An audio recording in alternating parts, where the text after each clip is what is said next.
One of the nice things about dealing with midgets, they don't get mad at you when you're really quick, so pay attention. My good friend sitting back there, Pete Vanderveer, apparently unafraid of giving away his age, was telling me that after 40 years of watching this sport, the best midget race he ever saw is still a Joe Csiki Dutch Schaefer battle at Seekonk back in the 1960s. Well, if Pete can give away his age, I can give away mine. I'm older. I saw Csiki drive a stock car. But I am also happy to tell you I saw him work his magic in a midget. I regret now, after all these years trying to be a writer, that I never got the chance to talk to him, because I think journalistically he would have been quite a challenge. But I do know Joe Csiki, because in the 70s, those NEMA guys sort of gave me a home. Hanging around with those guys, I learned this about Joe Csiki. That man was deity then. He was something special. And I kind of think it's unfortunate that the Northeastern Midget Association isn't better represented here tonight, because Csiki put a face on that club that it still boasts about. It is still one of the most progressive open cockpit sanctioning bodies in the United States.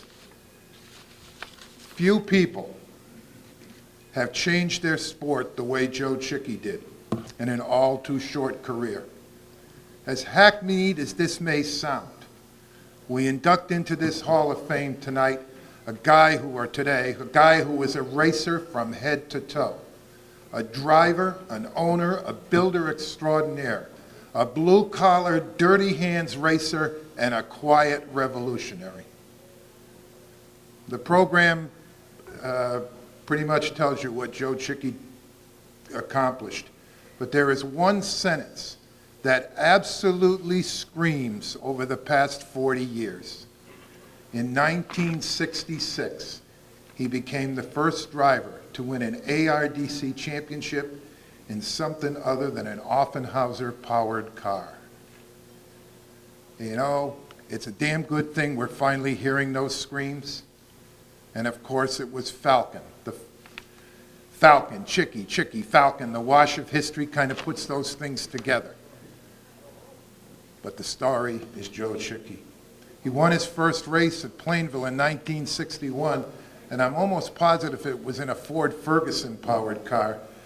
But the NEMA titles he won in 62, 63, and 65 came with the Falcon motor. Go find somebody from that era, and the romance and the feeling they have for Csiki is still there. Of course, he took that Falcon to the older, more conservative ARDC and trimmed their tails as well.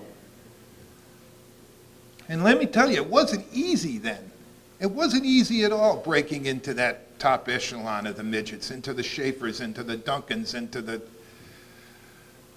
Those guys were something. But Joe Csiki, he did this on a magic carpet, conceived in his own mind, constructed with his own hands, and driven with his own right foot. I can't think of any greater accolade or any more reason that Joe Csiki should be a member of this Hall of Fame. Stephen Csiki, you want to come up here and accept this award for your dad? I'm going to keep this pretty short because I'm not too good of a speaker in front of a lot of people. I'd like to thank my lovely wife Lisa and my stepfather William Hipsky for being here with me today, and most of all Near for turning me on to this Antique Racers Foundation, which I didn't know about until a couple years ago, and most of all for you guys and the board for inducting my father Joe Csiki into the Hall of Fame. Thank you.